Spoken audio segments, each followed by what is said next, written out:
మీరు మీరు మా అమ్మని బ్రతికించారా? ఏదో నాకు చేతనం చేశాను. నీ అదృష్టం కొద్ది ఆవిడ బ్రతికింది. రాబాబు గారు, మీ మంచి మనసును అర్థం చేసుకోలేక మిమ్మల్ని నిందించాను. చేతులెత్తి మొక్కాల్సిన దైవాన్ని తిట్టిన దౌర్భాగ్యురాలి నేను. శాంతి, నీ మీద జాలితో గానీ సానుభూతితో గానీ నీ దృష్టిలో నేనేదో గొప్పవాణి కావాలన్న ఉద్దేశంతో గానీ ఆ పని చేయలేదు. ఒక ఆఫీసర్గా నేను అరెస్ట్ చేసిన తర్వాత ఒక మామూలు మనిషిగా నీ గురించి ఆలోచించాను. హాస్పిటల్కి వచ్చి నువ్వు చెప్పిన దానిలో అబద్ధం లేదని అర్థం చేసుకుంటాను.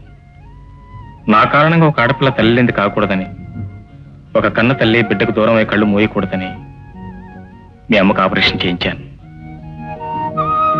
కాకి బట్టలు వేసుకున్నంత మాత్రాన కన్నీళ్లకు అర్థం తెలియదనుకోవద్దు.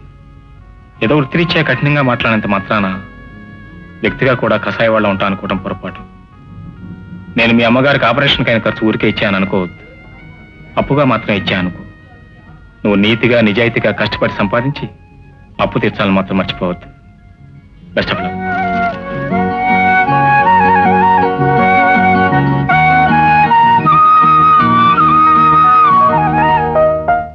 అమ్మా అమ్మా, కాస్త తలనొప్పిగా ఉంది, కాఫీ పంపి.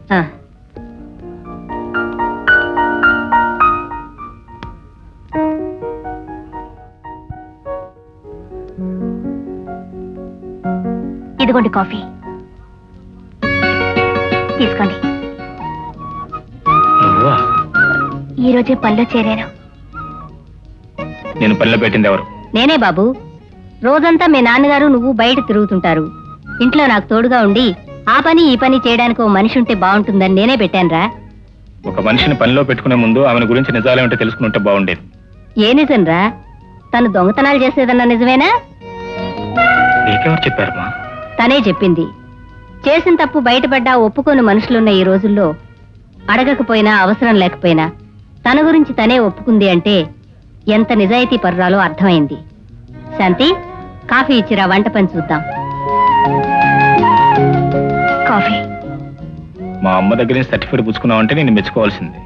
మీరు మాటలతో మెచ్చుకోవడం కాక మనసారా మెచ్చుకోవాలన్న ఆశ.